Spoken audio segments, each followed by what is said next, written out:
Thank you तो काढा पाठवल्याबद्दल. पण तू जरी आणून नाही दिला तरी मला माहिती आहे तू तुझ्या देवी आईशिवाय नाही राहू शकत. आदित्य सर, समजा जग एकीकडं ना माझ्या देवी आई एकीकडं. माझ्या देवी आई माझ्यासाठी समजा काही आहे.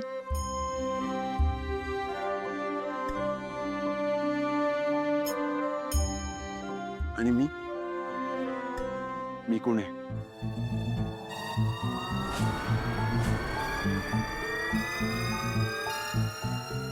आदित्य सर, मला भीती वाटते अजून. कशाची? आपण जी वाट धरली ती बिकट आहे, काळोख्याची आहे. मला चाच पडायला होते, सावरायला नाही जमत. पारू मग मी कशासाठी आहे? मान्य आहे आपण जी वाट निवडली ती खडतरे आहे, बिकट आहे, पण तू जर माझ्या सोबत असशील तर मग काय अडचण आहे? ट्रस्ट मी, तू फक्त माझ्या सोबत राहा. मग तू जगातल्या मला कुठल्याही वाट्यावर चालायला सांग, मी चालेल. आदित्य सर, हे समजा बोलायला सोपं आहे, ऐकायला बी बरं वाटतंय, पण परिस्थिती काय आहे हे तुम्हाला माहित आहे. काय? हे बघा, देवी आईंना हे समजा नाही चालणार. त्या मला तुमच्या सोबत नाही बघू शकत.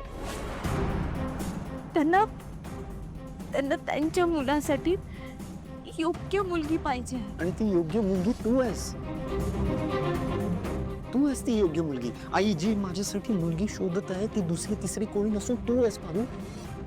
आईचं तुझ्यावर किती जीव आहे तुला माहिती आहे ना. देवी आई माझ्यावर जीव लावतात, ते वेगळ्या नजरेनं, वेगळ्या नात्यानं.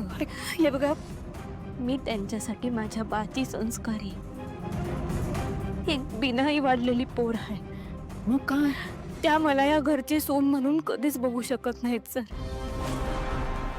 आणि माझी किती बी इच्छा असली ना तरी हे सपन मी नाही बघू शकत. पारू, तू बरोबर चुकीचा अर्थ लावतेस का? पारू, इकडे बघ, इकडे बघ.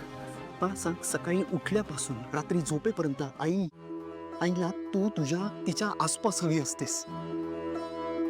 या घरावर कधीही कुठलंही काही संकट आलं तर सगळ्यात पहिली धावून जाणारी तू असतेस, स्वतःची जीवाची पर्वा न करता. प्रत्येकावर इतकं जीव लावतेस, इतकी काळजी घेतेस, इतकं प्रेम करतेस. आईचा, बाबांचा, माझा जीव वाचवलायस तू. तुला